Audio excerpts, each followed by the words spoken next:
ট্রাম্পের শুল্ক উপেক্ষা করে রাশিয়া থেকে তেল আনছে ভারত। শুল্ক বাড়িয়েও থামানো গেল না ভারতকে।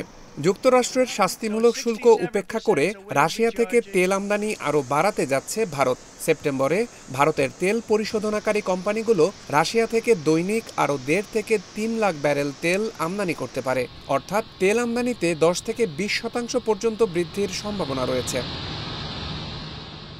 এই পদক্ষেপ এমন এক সময়ে এসেছে যখন ডোনাল্ড ট্রাম্প প্রশাসন ভারতীয় পণ্যের ওপর শুল্ক বাড়িয়ে 50% উন্নীত করেছে, কারণ ভারত রাশিয়া থেকে সস্তায় তেল কিনছে এবং আমেরিকার চাপ মানছে না।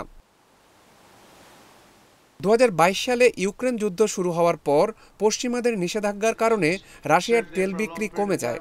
এই সুযোগে ভারত হয়ে ওঠে রুশ জ্বালানি তেলের সবচেয়ে বড় ক্রেতা। বর্তমানে ভারতের 40% তেলের চাহিদা পূরণ হয় রাশিয়া থেকে। ভারত বলছে তারা আলোচনার মাধ্যমে এই শুল্ক সমস্যার সমাধান চায়। তবে সেই সঙ্গে প্রধানমন্ত্রী নরেন্দ্র মোদী এখন পুতিনের সঙ্গে বৈঠকসহ নানা কূটনৈতিক কার্যক্রমে ব্যস্ত।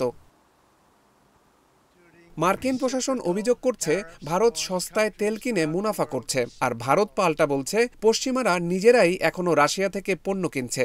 এই দ্বন্দ্বের মধ্যেই ভারত নিজের জাতীয় স্বার্থ রক্ষা করতে বদ্ধপরিকর। এখন প্রশ্ন হলো, তেল, কূটনীতি আর বিশ্ব রাজনীতির এই লড়াইয়ে ভারত কি নিজের অবস্থানে অটল থাকতে পারবে?